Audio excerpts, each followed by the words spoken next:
Hi, welcome to the Trauma Thrivers podcast. Delighted to have you with us. I'm Lula Bentz, your host, a psychotherapist, a trauma expert, and a survivor myself. Lovely to have you with us. The Trauma Thrivers podcast is for anybody who has been through any sort of developmental trauma or who has complex PTSD. This podcast aims to help educate, inspire, and support those of us that are on a trauma healing journey. We've got stories, steps, and various solutions to trauma to help you heal. If you'd like more information or tips or tools or strategies, please go to traumathrivers.com.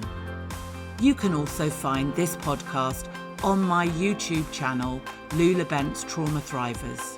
If you'd like to join our community of thrivers, please find us on Facebook under Trauma Thrivers. Hi everyone, today I'm really happy to introduce you to Diana Varco. Diana is an improviser turned advocate who uses lived experience and creativity to create conversations about mental health. She's written an amazing one-woman show called Shattered, which is a dark comedy where she uses the narrative, the characters and the flashback of 35 different voices, where she wants to raise basically awareness about the psychological fallout of sexual assault. So today I'm delighted to give her a voice on Trauma Thrivers and to introduce you to her. Diana, welcome. Thank you for joining the podcast. Oh my gosh, thank you so much. I'm so happy to be here. Thank you. Oh, pleasure. Well, listen, I'm going to start in the usual place. Everybody that's listened to the podcast up to now always knows that I start with, how did you get into trauma or mental health or even writing your show, which we're going to go on and talk about? Like, what's a bit about your story? I think a big piece of my story is that this is a story that I never intended to tell, and I never really expected to tell. My solo show, Shattered. I grew up in the theater. I love the stage. I was in Los Angeles for a long time studying improv and sketch comedy, and I just wanted to be like, funny and silly. And unfortunately, I also at the same time was coping with having survived a sexual assault. And so it was this very, these two worlds basically, where I was going through really intense therapy treatment. And then I was also going on stage and acting like, a bumblebee and a flower and so many silly things.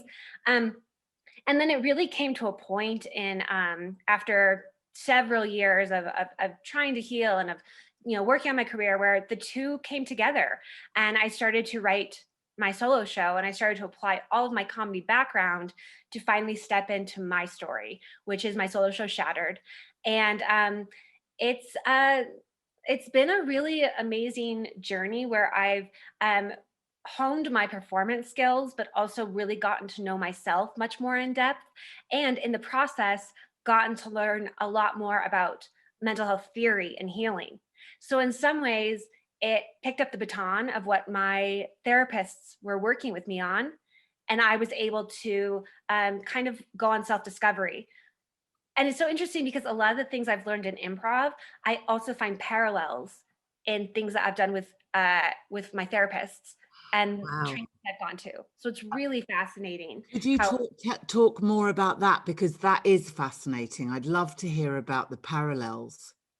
Yeah, it's so, I think that theater, so I started doing theater as a child, and it's really fascinating to me because it was just something I always took for granted, just being on the stage and learning lines and going into these emotional moments and the backstory of the characters, all these things that we do as actors. So it wasn't until really this year that I read The Body Keeps the Score by Bessel van der Kolk. And there's a whole chapter on theater. And I was like, oh, this has been a container for me my whole life that was, gave me the ability to feel things that me as a human, Diana, couldn't speak, couldn't feel, you know, stepping into a character that was experienced revenge. Like me as Diana, there was too much in my life to really let in. Um, and that was interesting because that was even after I've done my show. Um, but it's really also interesting to me that as I've gone to um, I went to a training on play therapy, and they were talking about the necessity for infants and children to have the back and forth to develop relationships.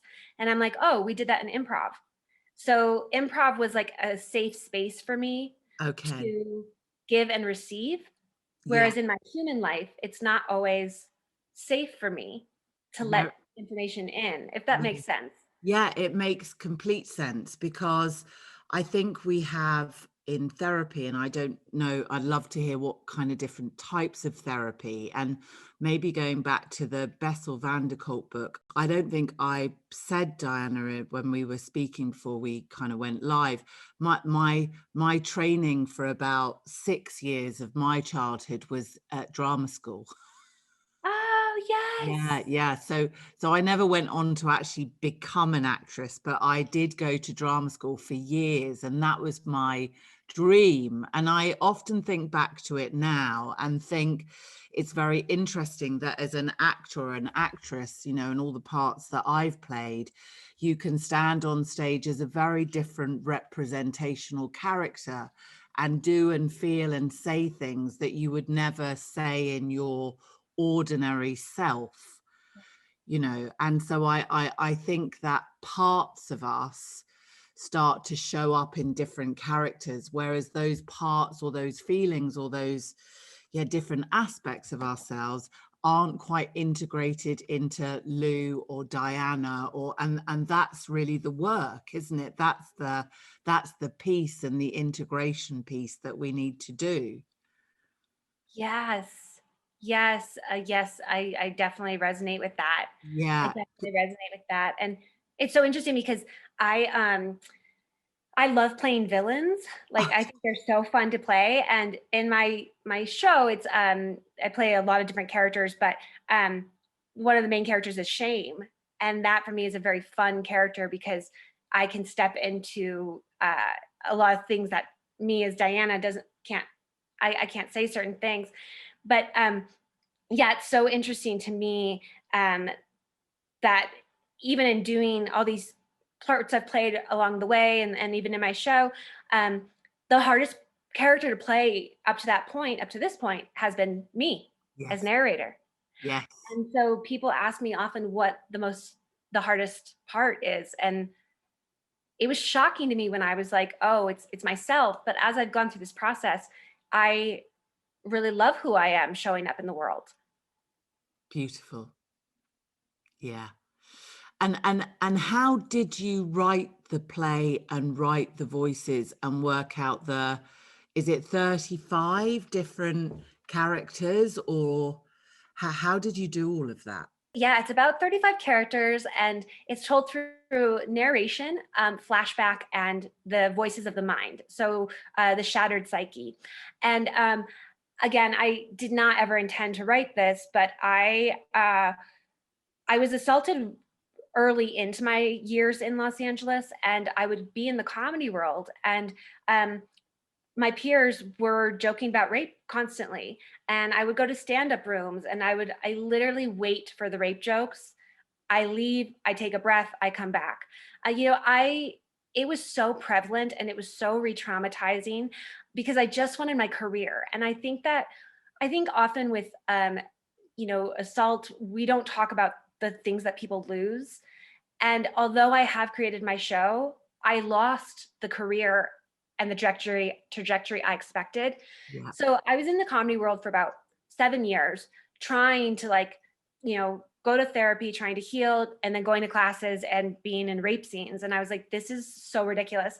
And I wanted to write something comedic that would answer. Um, and I tried various forms. I tried sketch, I tried stand up, I tried different things. And I met a life coach in 2015, and she started to just lead me in journal writing. And I started to open up these magical worlds. of processing my feelings. And then in 2017, I met my director, and I realized that I had no more excuses. I had to start writing my show. Yeah. So I was like, well, we're going to step into this and see where it takes us. So I set a date, which I highly recommend because otherwise I would never have done it. And I set a date that was about 2 months out, which I do not recommend because I wrote the show in like a pressure cooker setting. Oh my Um, goodness. and I didn't know how I was going to tell the story. I knew that there were going to be certain pinpoints. I knew I, of course, was going to deal with the assault. And I definitely wanted to focus on the psychological impact because I thought in my heart, I was like, if people understood how deeply this affects an individual, they wouldn't do it. Like that's what I really wanted to come forward with. And I also knew that I would have to, in doing that, I would have to talk about other earlier moments and other like not minor violations, but other forms of violation that lead into the consent conversation. Yep. And I knew the biggest piece that I didn't want to talk about was my childhood, which does deal with adverse childhood experiences, domestic violence, um, a lot of a lot of things that I didn't want to bring out into the world, but I knew I had to in order to answer the dramatic question, which is why can't I have relationships? Yeah. That's the jumping off point for the show is Okay. why do I avoid relationships? Yep. And so I was sitting in this chair, which is my writing chair, and I literally was praying. I was praying. I was like, I need to tell this very big story that I've never told anybody. What am I going to do? And I was praying. And right then, shame walked into my mind, the character. And then the character of denial came to meet shame. And then to answer denial and shame came truth, which I didn't really know truth. Like, I didn't really know my inner truth of what I felt. Yep. So it was fascinating. And then from there, as I approached each of my little vignettes, different characters of the mind popped in to comment. And as I've gone along with the show, one of the most important aspects of it is I'm able to connect with my inner truth. Like I'm able, when I have that voice of shame circling behind me and like reprimanding me or saying things, I'll be able to be like, whoa, what do I actually think? Yeah. And I tap it and it's been like profound for me. Amazing. Amazing. How, so you wrote the show in 2 months. Yes. Okay. And then, there's the 35 different characters in it. Are some of the characters emotions, like one is shame and so they're different either emotions or characters? Yes. Yes. Okay. And some of them are just like one off. I use the device of montage a lot, which montage is like, one liners that come in from like a character in order to build out the world.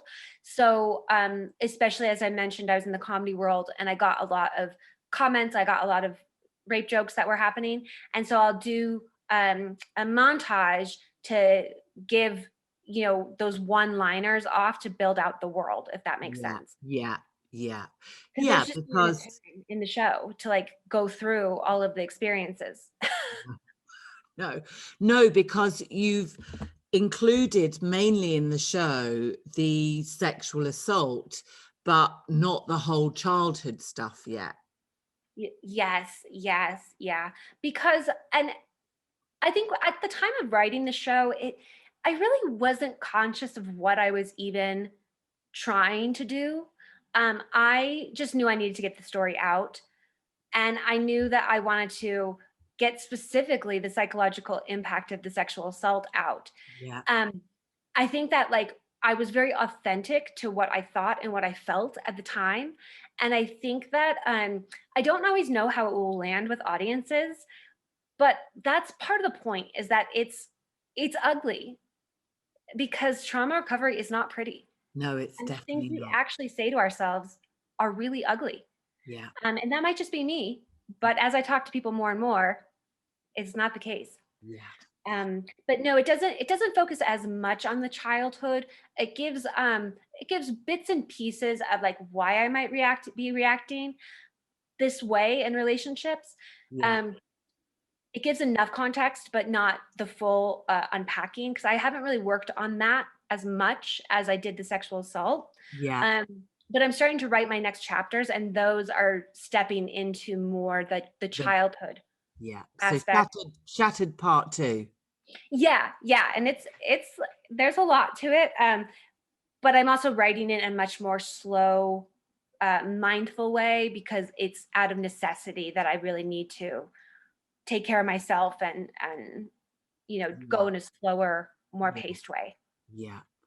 So have you performed it in front of audiences, and what's the feedback about it and about the dark places? Because, sometimes we can't avoid, as you say, in trauma recovery, going into those dark places, and people need to hear about the impact of trauma, and particularly the impact of sexual assault.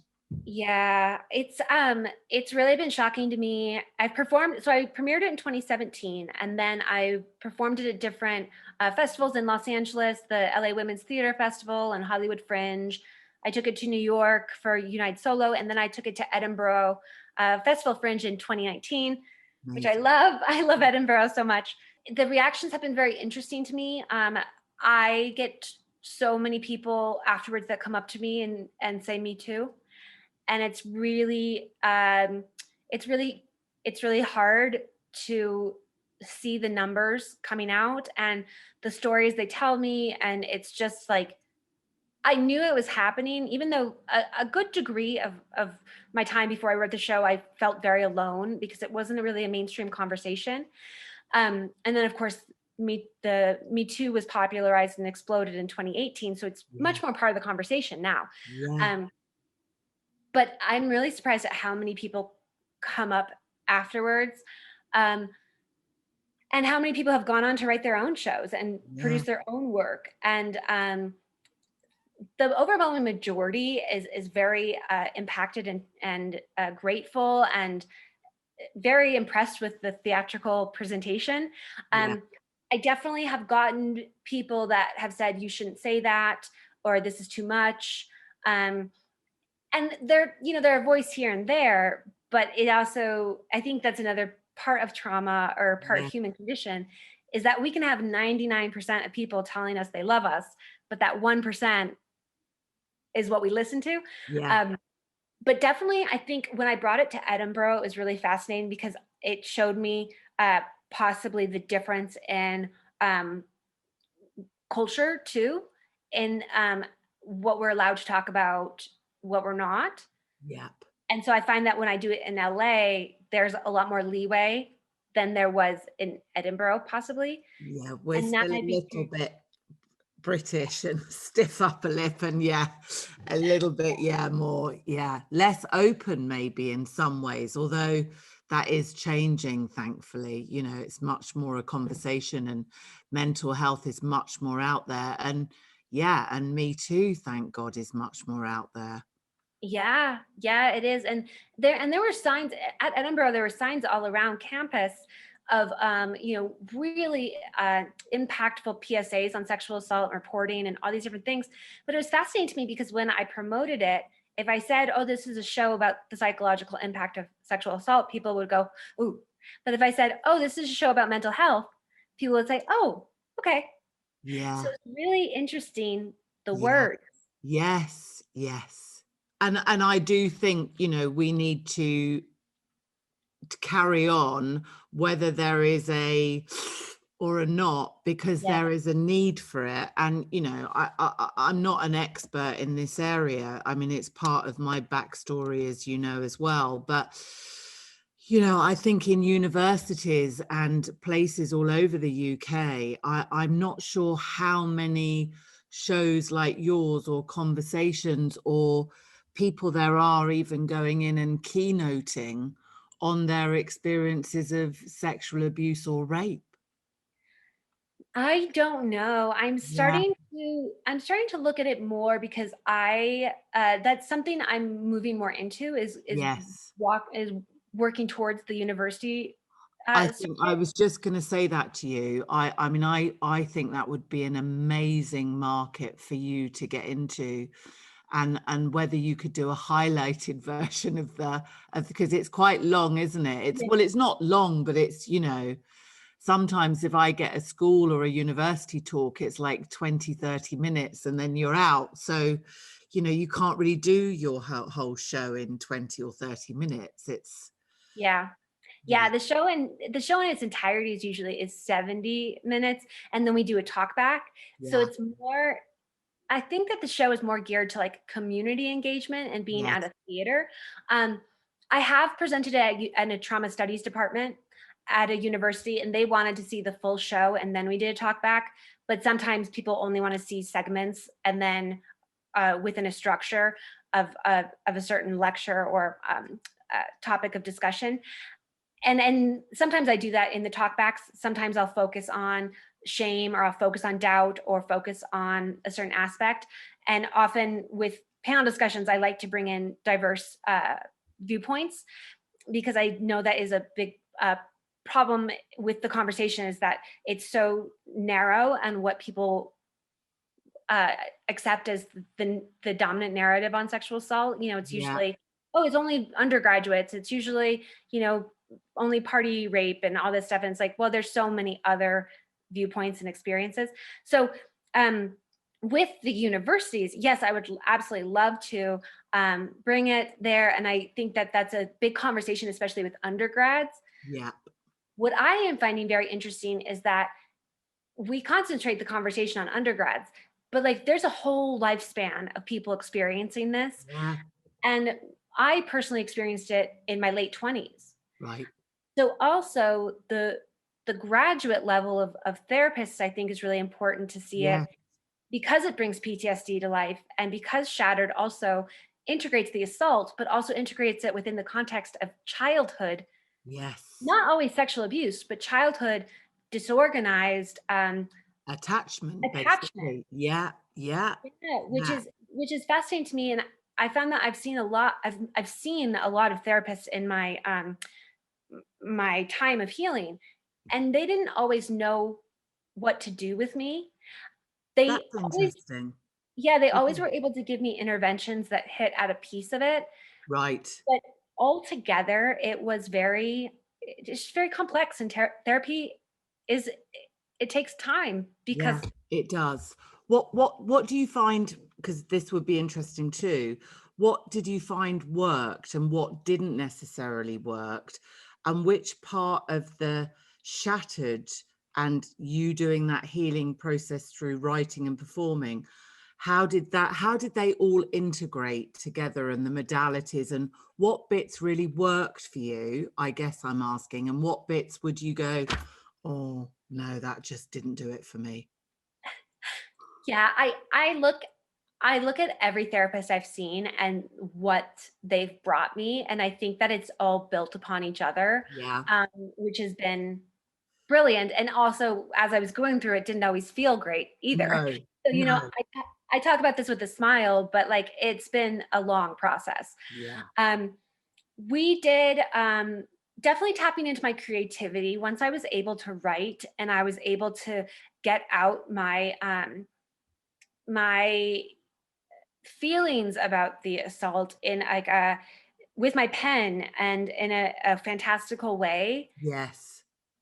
It wasn't overnight, but it gave me a tool to reframe, and it gave me a tool to write my anger in a way that I could start letting it in. Yeah. Because I think until recently, I haven't even really allowed my anger in, because it's been so much. And of course, that's a whole other piece of the story that I could talk a lot on.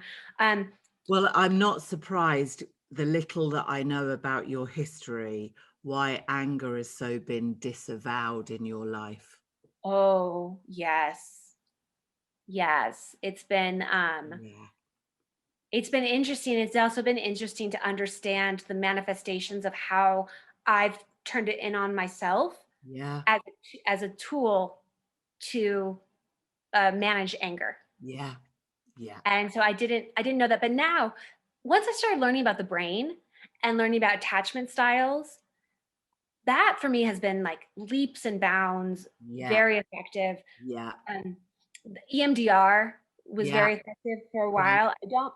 I don't do it anymore. But in the early days, I did EMDR, and that was very effective. Yeah. Of course, expressive arts have been effective. Um, with Shattered, stepping into my story and telling it publicly was very effective. However, there was residual Yeah. uh, psychological impact of that, even though I was in therapy. So I really tell Yeah. people to take care of themselves and to have self care. Um, Yeah. and Yes. then slowing down, meditation has been very effective. I had a therapist that would always be like, I would catastrophize a lot. And she would say, You don't know. You don't know what's going to happen next. And I'd be like, You're right. So, I mean, something as simple as that. Yes. And with creating the characters, that that has been so effective for me because I talk about my show and Shattered, and I talk about all the characters and how fun and blah blah blah. But if I have to be 100% honest, these came out of necessity. I would be bombarded with shame, and I would be just it ruled my life. And then by popping into a character, even in my everyday life, to answer that shame Yes. was leaps and bounds very therapeutic for me because I was able to then not listen to that voice of shame anymore. Yeah. Or even before I get on interviews, I'll have a lot of nerves and I'll play my character of Mortified, who is my character of insecurity and embarrassment. Yeah. He's mortified. He's like this. And so I'll play that to get the energy out. Yeah. Yeah. Sounds amazing. Yeah. Yeah. So that's been great for me. Yeah. And it's interesting, isn't it? Because I think when we can add humor or step back or observe or take another angle on something, it gives us a kind of wide focus lens. And, we're not in it so much, are we? We're not, it's a way almost not of dissociating because we don't want to dissociate, but maybe of detaching with love in a way, or just stepping back and mindfully being aware and observing ourselves with a bit of curiosity rather than judgment. Yeah. Yeah. So I don't know exactly within the brain what's happening, but yeah, you're right. It's like I almost step out and become the observer. Yeah. What's actually happening is that we have a medial frontal cortex, which is this bit in the brain. This is the prefrontal cortex, and this is the medial frontal. So this part is more the analyzing, rationalizing, judging. And often with clients, I will say, or people, this is kind of like can be our more critical parent voice. Oh, you should have done that. I mean, it judges and it analyzes. So sometimes it can judge and analyze us.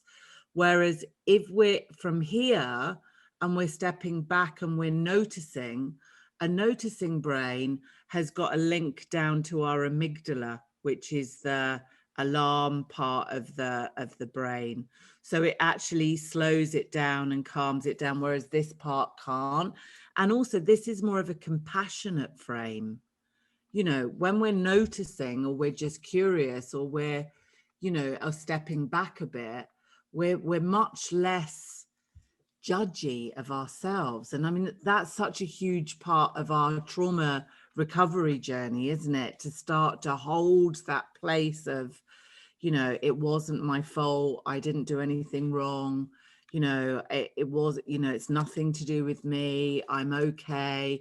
We take away all of that self-blame and shame and all those really unhelpful parts of it, just going kind of, there, it's all right, I'm kind Wow. of here. So I think you're doing that already by the sounds of it, through a lens of doing it in a brilliant actor's way. Really, it's a great way of you containing and holding it, you know Oh, part thank of the reintegration process. thank you. That's how you see it though, isn't it, too? A little bit, that's how you've Yeah. Yeah. managed it. I know that there's for me it's fun in many ways to play the characters, but Yeah, I knew there's therapeutic components in it, especially as I learn more about parts work. yeah, Um, but I didn't necessarily know the neurobiology behind it. yeah, And so it's just really helpful for me to know what's happening in the brain, because I yeah, think that also it allows me to be like, oh, this is an organ that works in a very specific way. And once yeah, I can understand that too, I can be like, oh, yes, I can do things to enhance the the the way that the brain will work that will yes, serve me, as yes, opposed to the way that it's attacked me. yes, But it's always attacked me out of a desire for love. I mean, it yeah, was trying to keep me safe. It totally. it just wasn't going the right way, you know? Yeah, Um, yeah, yeah. And all yeah, these parts, really, whatever the parts are doing, their ethos is there is to keep us safe. yeah, But, they fight at the wrong time, or they flee at the wrong time, or they freeze at the wrong time, that because of old coping strategies. So I guess the overall is that we have to learn to love all of the parts. yeah, yeah, yeah. And and it's so interesting as you were saying that. I felt as you were explaining the brain, I felt it here, and I felt like really old old feelings of like a very younger self, Yeah. feeling um almost seen and heard. Like it Yeah. was, I really feel that like body work also really supports me in this. Yes. And my next chapters of Shattered really deal with fear and nurture and these very very young parts of me. um and also I think that the way the body reacts in trauma, oftentimes we can judge ourselves. And I know for myself, the freeze response was something that I definitely judged myself Yes. for, Yes. within the assault that I talk about in the show and Yes. earlier Yes. in my history. Yes. And it's a survival strategy, and but Yeah. uh it's hard to cognitively let go sometimes of that, Yes. those Yes. feelings of blame that Yeah. arise sometimes. Yeah.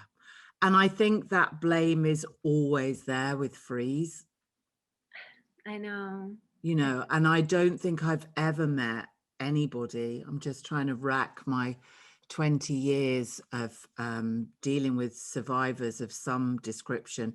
I don't think I've met anybody who doesn't feel that, or a part of them doesn't feel that when the body is frozen. But you're absolutely right. That's all it can do, because it cannot fight and flight in that situation. No. So it's a survival mechanism that goes on out of any conscious thought. So, yeah, to try and get that across to anybody that's been through any form of sexual assault, that is going to happen. It's a given. I know. There is nothing any of us can do in that situation other than do that. And it probably saved our lives. Yeah. Yeah, I know. It's You just so know, hard to I think it feels, I think just talking from a person at the client perspective, I guess. yes, I often tell people I'm not a practitioner. I'm a peer. yeah, So I often give it from the client perspective. And I think that for me, it it felt like a betrayal of my body. It feels yeah, like my spirit was betrayed by my body, but that's actually not the truth. no, The truth is that I it was a survival mechanism to keep yeah, my spirit safe. yeah, But yeah, yeah, it's very different, the what we can feel in our hearts versus what we feel in our body that yes. we know logically. That's what I Yes, meant. yes, yes, I think so too. And I think, the head and the heart and the gut have different, very different brains in themselves. And, we have to think back to what's associated with what. And, um, you know, I always say to people, if you're going to come from anywhere, if you've got an option of three and it's head, heart, or gut, I would go heart all the time. Oh, Yeah, I yeah. would go heart all the time, because heart is the balance between the head and the gut. And the head and the gut, sometimes if it's the prefrontal cortex, thinking doesn't always quite get it. You know, we're feeling creatures, and sometimes gut to me can be linked up to old fears. But if we come from the heart, and you know, we're seeing this much more being out there as kind of an embodied and having done our work. If we come from our heart, normally that's our wiser adult present moment self. Oh, interesting. Yeah. So I always say come from the heart. And coming from your heart, what's next for you now? Where are you gonna take all of this? What are your plans? Um, well, in the process of doing this, I've started to really open up my heart much more. Yeah. Um, I don't know if I had a connection to my heart prior. I think with trauma, it's very difficult. And if we've got attachment and intimacy and avoidance, we are very shut down often because, you know, it's difficult to connect, isn't it? If you're not in your heart, how can we really resonate and tune into somebody? Yeah, yeah. For a long time, I felt like I was just a head. Yeah. Yeah. And then, so I've started to work on my opening up my heart and compassion, and that's really definitely, especially with the show, and trust and how I'm going to step into relationships. And um, work wise, I am looking to expand Shattered, to bring it to universities, to work with therapists and trauma specialists, um, because I really would love to. I want to make mental health accessible and fun, Yeah. and within a safe context. So I don't know quite what that looks like. I don't know if it looks like me going to graduate school and getting a PhD. I've explored that route. I've explored partnering with, you know, trauma foundations or therapists, university departments. Um, I'm looking at writing Shattered into a series, so I could possibly bring it to TV and film. That, And then I'm now writing my next chapters, which I love how they're turning out too. So I've also explored doing a book. So there's a lot of different ways I'm going. I'm trying to understand what the next step is, but I also have a whole pathway for future. yeah. So we'll see. But I love what I've created out of some very, very difficult experiences. And, if I've done it, then other people can do it too. Yeah. And I know there's like a joyful life that I'm living, and I have the capacity for this amazing creativity that I think everyone has the capacity for. So I really just want to share that with with people who might be in hard spots. Yeah. And I think, you know, for you, the post-traumatic growth element of it has been huge because, you know, I think in therapy, you know, if we can get people to write something or journal or write it out and then to actually speak it out, you know, I mean, you've done both and you've done it in front of an audience, which is huge, you know, because a lot of people listening to this their shame wouldn't allow them to speak it out, but it is part of the process and a huge part of the process. So, you know, I guess listening to you, I hope we can encourage some people listening to start even writing and expressing in some format what's Yeah. happened to them and their stories and their lives. Yeah, yeah, and it doesn't even have to be literal. It can be done in shapes. It can It be doesn't done in shapes and different yeah, ways, so it doesn't have to be in word. it doesn't have to be literal. It can be done in I think that dance has been really helpful for me because it was Yeah, able to get in my body things that I wasn't able to speak. yeah, Um, I also find that in doing the show, because I present my story, people can step into it and feel seen without having to engage, yes, without having to speak their truth. yes. So in some ways, I wonder if that's a piece of it, is that it helps people in a much more distant way. Well, I think it does because I think people identify with our stories and parts of our stories because whether they've experienced quite the same story or a different story, we've all experienced the kind of similar human emotions of shame and fear and regret and loss, etc. So I think on a very human heart-to-heart level, we can connect always with that, can't we? Yeah, I agree. Yeah. I agree. Well, that's one of my favorite things about the show is afterwards hearing what character people relate to most. So some people it will be truth, they love truth. I have friends where they love panic, and so they'll just panic is like, Diana, it's panic. I mean, panic is horrible, but Yeah. they'll every time they see me, they go, hi, and I'm like, oh God. Yeah, great. Yeah. Some people they love everyone loves denial. Denial's like, hi, I'm denial. Yeah. Like that's one thing is that denial shows up very, very differently in everyone's lives. Yes. But even by doing my character to me, they connect with me on an unspoken way. Yes. Yes. Yeah. So that's really fun for me. And I think also what I realize is the show takes people through a variety of different experiences of violations, sometimes very minor, sometimes, of course, I talk about the major one, the assault.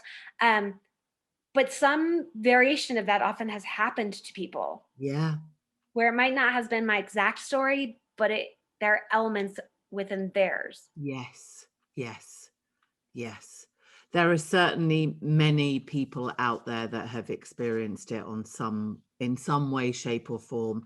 And thank you for having a voice for those people, or should I say 56 voices, because it's much needed, and it's very inspiring, and what you're doing is great. And I'm just delighted that you joined us for a bit on the Trauma Thrivers podcast today, and excited to hear about part 2 and the childhood stuff. Thank Yay. you. Thank you so much. I love your community. It's so wonderful. And thank you so much for your work and all the people that are doing amazing Ah, group. well, I hope that we're going to see you more in our Facebook group at some point, and maybe doing a live show one day would be, Ooh, might be an yes. interesting idea. But yeah, I hope whoever was listening today it was useful for, and it would be great to keep connected. Yes, I would love to. This has been a really lovely, informative discussion. And thank you so much. Thank you for everything you do. Oh, pleasure. Likewise, and we'll catch up very soon. Okay, yay. Thanks so much for listening to today's podcast.